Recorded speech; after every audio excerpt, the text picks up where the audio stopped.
Hi friends, आप सभी का आपके अपने यूट्यूब चैनल पढ़ाकू योद्धा में हार्दिक स्वागत है। फ्रेंड्स, मैं आप सभी को इस वीडियो में बहुत ही महत्वपूर्ण खबर बताने वाली हूँ। इसमें फ्रेंड्स मैं आप सभी को आज हमारे राज्य सरकार में जो कैबिनेट मंत्री है फ्रेंड्स, उनकी बैठक थी, ठीक है, जिसमें जो मुख्यमंत्री भूपेश बघेल जी हैं वो भी शामिल थे। और इसमें फ्रेंड्स बहुत ही महत्वपूर्ण 23 निर्णय लिए गए हैं, जिसके बारे में आप सभी को जानना बहुत ही आवश्यक है। तो फ्रेंड्स मैं आप सभी को ये जो 23 बड़े मीन्स 23 बड़े निर्णय लिए गए हैं उसके बारे में बताऊंगी। तो अब फ्रेंड्स आप सभी जो है इस वीडियो को लास्ट तक ज़रूर देखिएगा, ये आप सभी के जनरल नॉलेज के लिए बहुत ही आवश्यक है। और अभी फ्रेंड्स अगर आप सभी एग्ज़ाम भी देते होंगे है ना, तो आपने देखा होगा कि जो भी एग्ज़ाम लिया जाता है CGPSC के द्वारा है ना, उस एग्ज़ाम से फ्रेंड्स क्या होता है कि जो भी कैबिनेट मिनिस्टर्स की बैठक होती है उसमें जो निर्णय लिया गया है वो भी क्वेश्चन एग्जाम में पूछे जा सकते हैं, ठीक है। क्योंकि फ्रेंड्स इसमें क्या होता है, जो भी निर्णय लेते हैं उसमें कुछ योजनाएं भी शामिल होती हैं, ठीक है, और जो भी सेक्टर्स में इन लोग खर्च करने वाले हैं वो सभी शामिल होता है।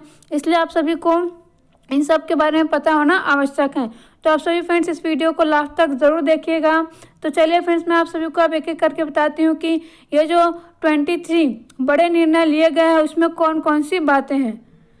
तो सबसे पहले देखते हैं फ्रेंड्स, तो सबसे पहला और सबसे गुड न्यूज़ तो यही है फ्रेंड्स कि हमारे राज्य में 9वीं से 12वीं तक की जो कक्षाएँ हैं फ्रेंड्स, ठीक है, इसके साथ ही जो कॉलेजेस हैं, जो यूनिवर्सिटीज़ हैं, वो भी खोला जाएगा सोमवार से मीन्स 15 फरवरी से, ठीक है। कब से खोला जाएगा? 15 फरवरी से।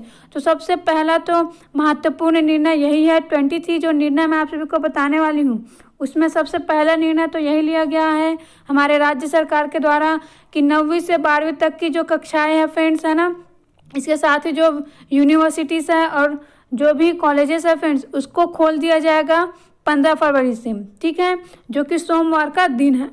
तो फ्रेंड्स आप सभी के लिए जो भी कॉलेज वगैरह से बिलोंग करते हैं और जो भी स्कूल वाले बच्चे हैं 9वीं से 12वीं तक के लिए, उनके लिए बहुत ही अच्छी न्यूज़ है ये, क्योंकि बच्चे जो है वो स्कूल जाना चाह रहे हैं बहुत दिनों से। और साथ ही जो भी शिक्षा विभाग से रिलेटेड जो भी पर्सन्स हैं जो स्कूल वगैरह में पढ़ाते हैं, कॉलेज वगैरह में, उनके लिए भी ये गुड न्यूज़ है। क्योंकि जब से कोरोना आया था तब से लॉकडाउन लगा हुआ था, जिसके कारण शिक्षा विभाग से जुड़े जो भी व्यक्ति हैं उनके जीवन में थोड़ा सा निराशा छा गई थी, क्योंकि कहीं ना कहीं उनके रोजगार जो है वो प्रभावित हुए थे, ठीक है फ्रेंड्स। तो सबसे पहला तो यही निर्णय लिया गया है, तो इसे ध्यान में रखिए। देखिए फ्रेंड्स इसके अलावा आप सभी याद रखेंगे कि इसके साथ ही राज्य में जो कौशल विकास के सभी प्रशिक्षण कार्यक्रम है ना, वो भी शुरू करने का निर्णय लिया गया है। और साथ ही इसमें इस बात का ध्यान रखा गया है फ्रेंड्स कि कोरोना महामारी के संक्रमण से बचाव के जो भी तौर तरीके हैं, ठीक है, जो भी दिशा निर्देश केंद्र सरकार और राज्य सरकार के द्वारा जारी किया गया उनका पालन होना चाहिए, ठीक है। तो इस प्रकार से जो भी आवश्यक चीज़ें हैं मीन्स जो भी आवश्यक, जैसा कि स्कूल हो गया है ना, प्रशिक्षण कार्यक्रम वगैरह, इन सभी को स्टार्ट करने का निर्णय लिया गया है। लेकिन फ्रेंड्स अभी भी 1ली से 8वीं तक की जो कक्षाएं हैं उसको आरंभ करने का निर्णय नहीं लिया गया है, ये बात भी आप सभी ध्यान में रखिएगा। अब आगे देखते हैं सेकेंड निर्णय। तो देखिए फ्रेंड्स जो हमारी राज्य सरकार है, ठीक है, उनके द्वारा निर्णय लिया गया है कि बस्तर संभाग में सभी जिलों में बस्तर फाइटर्स नाम से विशेष बल का गठन किया जाएगा। मोस्ट इम्पॉर्टेंट याद रखिए, जो भी एग्ज़ाम देने वाले बच्चे हैं, जो भी कॉम्पिटिटर्स है, वो याद रखेंगे कि बस्तर संभाग के सभी जिलों में बस्तर फाइटर्स नाम का एक विशेष बल गठन करने का निर्णय लिया गया है। इसके साथ ही मैं कुछ और विशेष बता देती हूँ कि ये जो बस्तर फाइटर्स है ना, इसके अंतर्गत जो भी पर्सन आएगा है ना वो स्थानीय निवासी होंगे, ऐसा भी निर्णय लिया गया है। तो ये बात भी आप ध्यान में रखेंगे कि बस्तर के सभी जिलों में मीन्स बस्तर संभाग के सभी जिलों में बस्तर फाइटर्स विशेष बल का गठन करने का निर्णय लिया गया है। ये आप सभी के एग्जाम के पॉइंट ऑफ व्यू से इम्पोर्टेंट है। और इसमें स्थानीय जो युवक होंगे है ना या युवतियाँ होंगी, उन्हें ही क्या लिया जाएगा, प्रवेश में लिया जाएगा। अब आगे देखते हैं फ्रेंड्स तीसरा निर्णय है फ्रेंड्स सभी वर्गों के जो आवासहीन हैं, ठीक है, ध्यान से सुनिए, ये भी इम्पोर्टेंट है, ये योजना के बारे में है तो आप सबके लिए इम्पोर्टेंट है। ये सभी वर्गों के जो आवासहीन है फ्रेंड्स है ना, उनको आवास उपलब्ध कराने के लिए प्रदेश के सभी जिलों में जो हमारी राज्य सरकार है वो राजीव नगर आवास योजना प्रारंभ करने जा रही है। याद रखेंगे सभी वर्गों means ST SC OBC general जो भी व्यक्ति है जिनके पास घर नहीं है उनको आवास उपलब्ध कराने के लिए हमारी जो प्रदेश सरकार है उन्होंने निर्णय लिया है कि सभी जिलों में, ठीक है, मीन्स राज्य के जितने भी जिले हैं उन सभी जिलों में राजीव नगर आवास योजना का क्रियान्वयन करने का निर्णय लिया गया है। योजना का नाम याद रखेंगे, राजीव नगर आवास योजना, राजीव नगर आवास योजना। तो देखिए 2 इम्पॉर्टेंट बातें निकल कर आई हैं। बस्तर फाइटर्स विशेष बल का गठन किया जाएगा बस्तर संभाग के सभी जिलों में। और सेकंड, सभी वर्गों के जो आवासहीन हैं, ठीक है, जिनके पास घर नहीं है, उनको घर उपलब्ध कराने के लिए सभी जिलों में राजीव नगर आवास योजना प्रारंभ करने का निर्णय लिया गया है, राजीव नगर आवास। अब आगे देखिए फ्रेंड्स, इसके अंतर्गत क्या किया जाएगा थोड़ा सा बता देती हूँ मैं। तो इसमें फ्रेंड्स, इसके तहत छत्तीसगढ़ गृह निर्माण मंडल को 1 रुपये प्रति वर्ग फीट की दर से शासकीय भूमि उपलब्ध कराई जाएगी। इस योजना के तहत राज्य के सभी शहरी हो, अर्ध शहरी हो और बड़े कस्बे हो 1 लाख आवासीय भवन बनाए जाएंगे। ठीक है, कितना बनाए जाने की घोषणा की गई है? 1 लाख। और जो जमीन होगा वो प्रति वर्ग फीट 1 रुपये की दर से उपलब्ध कराया जाएगा शासकीय भूमि, याद रखेंगे आप सभी। और योजना का क्या नाम रखा जाएगा? राजीव नगर आवास योजना, राजीव नगर आवास योजना। अब आगे देखते हैं फ्रेंड्स, गोधन न्याय योजना के तहत कुछ कुछ बातें बोली गई है जिसे आप सभी को ध्यान में रखना है। थोड़ा सा क्या बोला गया है इसमें? गोधन न्याय योजना के तहत गौठान समिति एवं स्व सहायता समूहों को आत्मनिर्भर बनाने के संबंध में महत्वपूर्ण निर्णय लिया गया है। देखिए फ्रेंड्स, इसके अंतर्गत क्या निर्णय लिया गया है? जिसके तहत प्रति किलो वर्मी कंपोस्ट के विक्रय दर की राशि 10 रुपये। ठीक है, आप सभी को पता होना चाहिए कि जो गोधन न्याय योजना है, ठीक है, इसके अंतर्गत जो हमारी राज्य सरकार है वो क्या कर रही है? गोबर जो है उसको खरीद रही है। ठीक है, इसके बाद इससे वर्मी कंपोस्ट खाद बनाया जाएगा जिसको 10 रुपये प्रति किलो की दर से बेचा जाएगा। ठीक है, मीन्स 1 किलो का कितने रुपए? 10 रुपये। अब सरकार जो है उन्होंने ये निर्णय लिया है कि जो 10 रुपये की दर से है ना 1 किलो जो वर्मी कंपोस्ट खाद बिक्री किया जाएगा, तो उसमें से जो क्रय की लागत राशि है 5 रुपये, है ना। गोबर जो 2.5 किलो, अगर हम गोबर की क्रय राशि अगर देखें तो कितना रुपये होगा? 5 रुपये, क्योंकि 1 किलो गोबर कितने रुपए है? 2 रुपये। ठीक है, 1 किलोग्राम जो गोबर है वो कितने रुपए में खरीद रही है राज्य सरकार? 2 रुपये में। ठीक है, तो 2.5 किलो गोबर का मूल्य कितना होगा? 2.5 किलोग्राम गोबर का मूल्य हो जाएगा 5 रुपये। तो सरकार यही बोल रही है कि ये जो गोधन न्याय योजना के तहत गौठान समिति और स्व सहायता समूहों को आत्मनिर्भर बनाने के संबंध में जो निर्णय लिया गया है, इसमें ये निर्णय लिया गया है कि ये जो गौठान समिति और जो स्व सहायता समूह है ना, उनको कुछ पैसे दिए जाएंगे। जो भी वर्मी कंपोस्ट खाद बेचा जाएगा उसमें से कुछ हिस्से जो है वो इनको दिया जाएगा, जिससे इन्हें आत्मनिर्भर बनने में सहायता मिलेगी। ठीक है, तो इसमें क्या बोला जा रहा है कि अगर 10 रुपये की दर से है ना 1 किलो वर्मी कंपोस्ट खाद बेचते हैं तो उनमें से गोबर जो 2.5 किलोग्राम गोबर है उसके क्रय की जो लागत होती है 5 रुपये, वो 5 रुपये जो है वो संबंधित गौठान समिति को दिया जाएगा। ठीक है, इसी प्रकार प्रसंस्करण और पैकेजिंग पर जो व्यय राशि है 0.65 रुपये वो संबंधित समूह को दिया जाएगा। जो स्व सहायता समूह है ना, जो भी प्रोसेसिंग करेगा, प्रसंस्करण मीन्स क्या होता है? प्रोसेसिंग, और पैकेजिंग करेंगे, उसमें जो भी व्यय राशि है उसका 0.65 रुपये, व्यय राशि 0.65 रुपये जो है वो संबंधित समूह को दिया जाएगा, याद रखेंगे। वर्मी कंपोस्ट के विपणन के लिए लैंपस या पैक्स सहकारी बैंक को कमीशन की राशि 0.45 रुपीज़, ठीक है, और 0.05 रुपये, इस तरह कुल 0.50 रुपीज़ प्रति किलोग्राम दिया जाएगा। बैठक में यहाँ भी निर्णय लिया गया है कि प्रति किलो वर्मी कंपोस्ट विक्रय दर से प्राप्त संभावित लाभांश राशि को 85:15 के अनुपात में स्व सहायता समूह और गौठान समितियों को दिया जाएगा। तो ये रेशियो याद रखेंगे आप सभी, ठीक है, कि जो भी वर्मी कंपोस्ट खाद की विक्रय दर से लाभांश प्राप्त होगा, ठीक है, उसको देखिए टोटल कितना होता है 100%, तो इसको 2 भागों में डिवाइड किया जा रहा है 85 और रेशियो में 15, ठीक है। तो 85:15 जो है उसी के अनुपात में, मीन्स अगर 100 रुपये मिल रहा है लाभांश तो 85 रुपये जो है वो स्व सहायता समूह को दिया जाएगा और जो 15 रुपये है वो गौठान समिति को दिया जाएगा। ऐसा निर्णय लिया गया है। तो यही वाला पॉइंट आप सभी याद रखेंगे, ठीक है, क्योंकि यही पॉइंट आप सभी के लिए इसमें सबसे ज़्यादा इम्पोर्टेंट है। देखिए फ्रेंड्स, प्रति किलो वर्मी कंपोस्ट खाद ठीक है, क्या प्रति किलो वर्मी कंपोस्ट विक्रय दर से लाभांश जो प्राप्त होगा, है ना, उसको 85:15 के अनुपात में स्व सहायता समूह एवं गौठान समितियों को दिया जाएगा। तो याद रखेंगे कि 80 कितने रेशियो में दिया जाएगा, 85:15। ठीक है, ये आप सभी के लिए इम्पोर्टेंट है।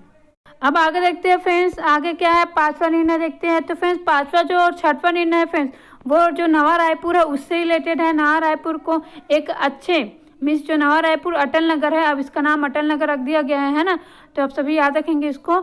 इसमें अच्छे शैक्षणिक संस्थाओं के विकास के लिए ऐसे सेक्टर्स जिनका सेक्टर स्तर पर विस्तृत अभिन्यास तैयार नहीं किया गया है में शैक्षणिक प्रयोजन हेतु प्रीमियम दर 3706 प्रति वर्ग मीटर के स्थान पर 2475 प्रति वर्ग मीटर करते हुए निविदा के माध्यम से आवंटन करने का निर्णय लिया गया है। यह दर 31 मई 2022 तक प्रभावशील रहेगी। तो फ्रेंड्स आप सभी के ये एग्जाम के पॉइंट ऑफ व्यू से इम्पोर्टेंट नहीं है, ठीक है। तो मतलब जो भी कॉम्पिटिटर है, जो भी कंपटीशन एग्जाम देने वाले हैं छत्तीसगढ़ में, उनको बोल रही हूँ मैं। लेकिन आप सभी नॉलेज के लिए याद रख सकते हैं कि जो नवा रायपुर है वहाँ पर मतलब उसका विकास करने के लिए कुछ कुछ कार्य उसके लिए किया जाएगा, जिसके लिए निर्णय लिया गया है, ठीक है। अब आगे देखिए, क्योंकि ऐसा हो सकता है कि ऑप्शन में देगा, है ना, जैसे कि CGPSC और कभी कभी व्यापम भी ऐसे देता है ना, पॉइंट्स में देता है 1 पॉइंट 2 पॉइंट, है ना, 3 पॉइंट, ऐसे करके इनमें से कौन सा सत्य है। तो पूछा जा सकता है कि हाल ही में जो कैबिनेट बैठक हुआ है, ठीक है, मतलब 13 फरवरी को जो भी बैठक हुआ था उसमें कौन सा निर्णय नहीं लिया गया है या लिया गया है। तो उसमें हो सकता है दे देगा कि जो नवा रायपुर या फिर अटल नगर है, ठीक है, उसमें शैक्षणिक संस्थाओं के विकास के लिए कुछ निर्णय लिया गया है, ठीक है। तो इस प्रकार से आप सभी को याद रखना है कि हाँ निर्णय लिया गया है। और इसमें दे देगा गोधन वाला थोड़ा सा, और तीसरा दे देगा जो राजीव गांधी मतलब जो राजीव आवास वाला जो योजना स्टार्ट किया जा रहा है उसको दे देगा, और नीचे में देगा उपरोक्त सभी। तो सभी किया गया है, ठीक है। तो इसका आंसर क्या हो जाएगा, उपरोक्त सभी। तो इस प्रकार से क्वेश्चन पूछे जा सकते हैं। तो फ्रेंड्स आप सभी बस इतना याद रखिए कि जो नवा रायपुर है ना, अटल नगर जो नवा रायपुर अटल नगर में अच्छे शैक्षणिक संस्थाओं के विकास के लिए कुछ निर्णय लिया गया है। इसके साथ ही आप छठवा देखते हैं, नवा रायपुर अटल नगर में निवेश, रोजगार और बसाहट को प्रोत्साहित करने सेक्टर स्तर पर अधोसंरचना के विकास शुल्क के पुनर्निर्धारण के प्रस्ताव का अनुमोदन किया गया है, जिसके तहत प्रीमियम दरों में औसतन 10 से लेकर 21% तक की कमी की गई है, ठीक है। तो इस प्रकार से नवा रायपुर को थोड़ा सा और अच्छा करने के लिए कुछ कुछ जो निर्णय है वो लिया गया है, आप सभी ध्यान में रखिएगा। अब सातवां देखिए फ्रेंड्स, सातवां भी नवा रायपुर से रिलेटेड है, ठीक है। नवा रायपुर से रिलेटेड है, कहने का मतलब है नवा रायपुर के विकास के लिए कुछ और कार्य मतलब कुछ और निर्णय लिया गया है कि नवा रायपुर अटल नगर में निवेश, रोजगार, बसाहट को प्रोत्साहित करने के लिए विभिन्न परियोजनाओं हेतु रियायती प्रीमियम दर पर भूखंड आवंटन के प्रस्ताव का अनुमोदन किया गया, ठीक है। तो आप सभी इसको थोड़ा सा ध्यान में रखिएगा, वैसे एकदम याद रखने की ज़रूरत नहीं है। अब आगे देखिए, आगे है 8वां नंबर, तेंदुपत्ता संग्राहकों से रिलेटेड है। इसमें क्या किया गया है फ्रेंड्स, तेंदुपत्ता के व्यापार से प्राप्त शुद्ध आय में से 15% राशि का संग्राहक समितियों को अराष्ट्रीयकृत लघु वनोपजों के व्यापार के साथ साथ लाख पालन हेतु भी उपलब्ध कराने का निर्णय लिया गया। समितियों द्वारा यह कार्य छत्तीसगढ़ राज्य लघु वनोपज संघ के मार्गदर्शन में किया जाएगा। तो इसको थोड़ा सा ध्यान में रखेंगे आप सभी। क्या बोला जा रहा है कि जो भी तेंदुपत्ता है, ठीक है, उसके व्यापार से जो आय मिलता है शुद्ध है, उसका जो 15% है ना, ठीक है, कितना 15%, वो उन्हीं संग्राहकों को उपलब्ध कराया जाएगा। मीन्स जो भी संग्राहक समिति है उनको उपलब्ध कराया जाएगा, जो कि अराष्ट्रीयकृत लघु वनोपज के व्यापार से रिलेटेड होगा, ठीक है। उसके साथ ही लाख पालन के लिए भी उपलब्ध कराया जाएगा। मीन्स जो भी व्यक्ति है, ठीक है, मीन्स संग्राहक समिति जो है, जो अराष्ट्रीय की जो लघु वनोपज है उसका व्यापार करना चाहते हैं, उसके लिए अगर उनको राशि चाहिए, कुछ पैसे चाहिए, तो उनको दिया जाएगा। इसके साथ ही लाख पालन के लिए भी दिया जाएगा, ऐसा कहा जा रहा है, ठीक है। तो याद रखेंगे कितना, 15%। उसके बाद देखिए नौवां देखते हैं, लघु वनोपज आधारित प्रसंस्करण उद्योगों की स्थापना के लिए, ठीक है। प्रसंस्करण मीन्स क्या होता है फ्रेंड्स, प्रोसेसिंग, ठीक है। प्रोसेसिंग मीन्स क्या, जैसे कि ना क्या ले लेते हैं हम, जैसे फ्रूट होता है, ठीक है, फ्रूट से आजकल फ्रूट जैम करके आता है, आप सभी ने देखा होगा, एडवर्टाइजमेंट दिखाता है, उसको रोटी में लगा करके खाते हैं, ब्रेड के साथ खाते हैं। तो ये क्या होगा फ्रेंड, फ्रूट को हम ऐसे भी खा सकते हैं, लेकिन फ्रूट को और प्रोसेसिंग कर दिए, ठीक है, मीन्स फ्रूट से कुछ और बना दिए, तो ये कहलाता है फ्रूट का प्रोसेसिंग। अगर आपने ये नहीं देखा होगा फ्रेंड्स, तो आप एक चीज़ अच्छे से देखते होंगे, टोमेटो केचप बहुत ज़्यादा फेमस है ये, ठीक है। तो ये जो टोमेटो केचप है फ्रेंड्स, ये भी क्या है, टमाटर का प्रोसेसिंग हुआ है। ठीक है, टमाटर को प्रोसेसिंग करके क्या किया गया है, प्रसंस्करण मतलब होता है प्रोसेसिंग, उसको टोमेटो केचप बना दिया गया। मीन्स किसी भी चीज़ से कुछ और बनाना, ये क्या कहलाता है, प्रोसेसिंग कहलाता है। ठीक है, तो याद रखेंगे। तो देखिए नौवां में क्या बोला जा रहा है, नौवां में बोला जा रहा है लघु वनोपज आधारित प्रसंस्करण उद्योगों की स्थापना के लिए राज्य शासन छत्तीसगढ़ राज्य लघु वनोपज संघ एवं निजी निवेशकों के मध्य किए जाने वाले एएमओ के प्रारूप का अनुमोदन किया गया। ठीक, अब देखते हैं फ्रेंड 10वां में क्या बोला जा रहा है, कैंपा मत से। कैंपा क्या है फ्रेंड्स, हमारे राज्य में एक संस्था है जो कि क्या करता है, जो भी बिगड़े वन है फ्रेंड्स, है ना, उनके सुधार करने के लिए और साथ ही उनका संरक्षण करने के लिए ये कार्य करता है। तो फ्रेंड्स बोला जा रहा है कि कैंपा मत्स्य राज्य के वन क्षेत्रों में डीजीपीएस मीन्स क्या, differential global positioning system, differential global positioning system survey कार्य कराए जाने का निर्णय लिया गया है। इसके बाद देखते हैं 11वां है बंदी अधिनियम 1900 की धारा 31 का के उप नियम 1 एवं 2 में संशोधन के प्रारूप का अनुमोदन किया गया है। 12 बोल रहा है उसके बाद राज्य के अधीन औद्योगिक संस्थानों को शासन द्वारा जिस स्रोत शासकीय, नैसर्गिक, स्वनिर्मित आदि से जो जल आवंटन किया जाता है फ्रेंड्स, ठीक है, करने की जो स्वीकृति दी गई है, उसी स्रोत हेतु शासन द्वारा समय समय पर निर्धारित जल दर ही लागू करने का निर्णय लिया गया है। मीन्स जो भी जल वगैरह दिया जाएगा फ्रेंड्स औद्योगिक संस्थानों को, ठीक है, जो भी इंडस्ट्रियल जो संस्था है फ्रेंड्स, उनको जो भी दिया जाएगा जल, वो जो जल है फ्रेंड्स उसका निर्धारण जो शासन के द्वारा किया गया है उसी के आधार पर ही दिया जाएगा, ऐसा निर्णय लिया गया है। अब आगे देखते हैं 15वां नंबर। तो देखिए इसमें जल जीवन मिशन से रिलेटेड है फ्रेंड्स। इसमें क्या किया जा रहा है, जल जीवन मिशन के क्रियान्वयन के लिए, ठीक है, एकल या समूह में ग्राम की जो नल जल योजना है, ठीक है, या फिर जिसे रेट्रोफिटिंग भी बोलते हैं, तो या रेट्रोफिटिंग कार्यों के लिए ग्राम के अंदर जो भी कार्य है, ठीक है, उसके लिए एकल या समूह में निविदा के माध्यम से 5 करोड़ तक के वित्तीय अधिकार जिला जल एवं स्वच्छता मिशन को सौंपने का निर्णय लिया गया है।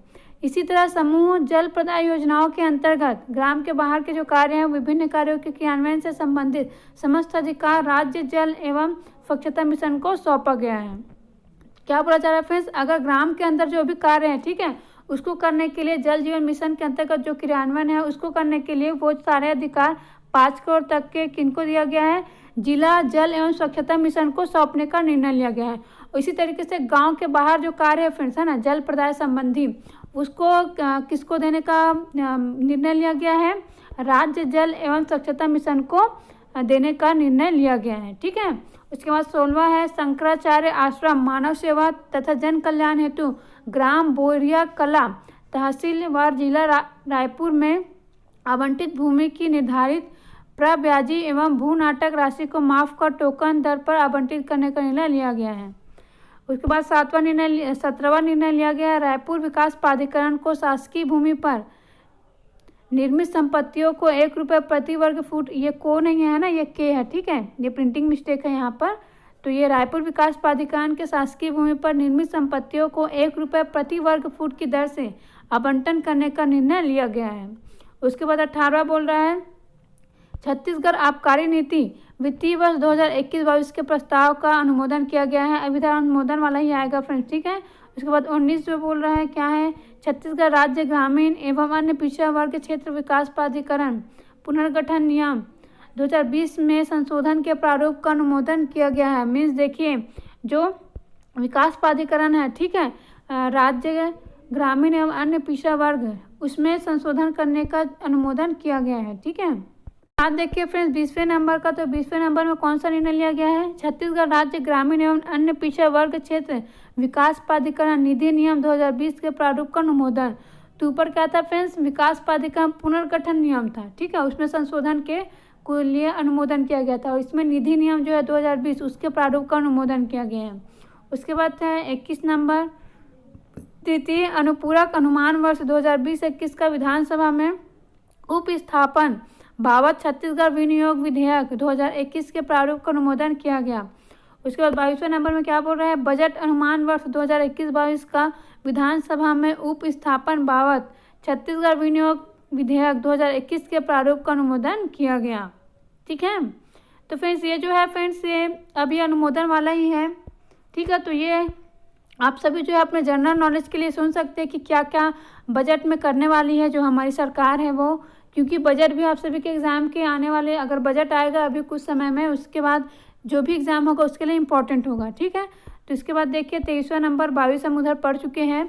छत्तीसगढ़ पंचम विधानसभा के 10वें सत्र माह फरवरी मार्च 2021 हेतु माननीय राज्यपाल के अभिभाषण के प्रारूप का अनुमोदन भी किया गया है। ठीक है, तो देखिए फ्रेंड्स, आप सभी के लिए मैं क्या क्या बताई हूँ, सामने जो बताई हूँ फ्रेंड्स, कौन कौन सा जो योजना बताई हूँ फ्रेंड्स। ठीक है, ये आप सभी के एग्जाम के पॉइंट ऑफ व्यू से बहुत ही इंपॉर्टेंट है। ठीक है, और ये जो बस्तर फाइटर्स विशेष बल बताई हूँ जिसका गठन का निर्णय लिया गया है। ठीक है, तो ये भी इम्पोर्टेंट है।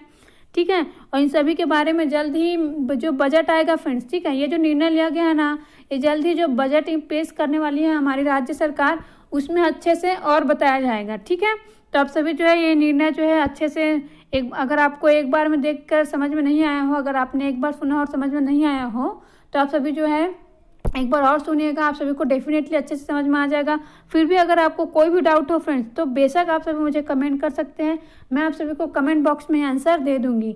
तो फ्रेंड्स, आप सभी को मेरा वीडियो कैसा लगा मुझे कमेंट करके ज़रूर बताइए, और जो भी नए बच्चे हैं वो इसी तरीके से इंपॉर्टेंट वीडियो के लिए फटाफट अच्छा नॉलेज के लिए हमारे यूट्यूब चैनल को सब्सक्राइब जरूर करें। Thank you friends.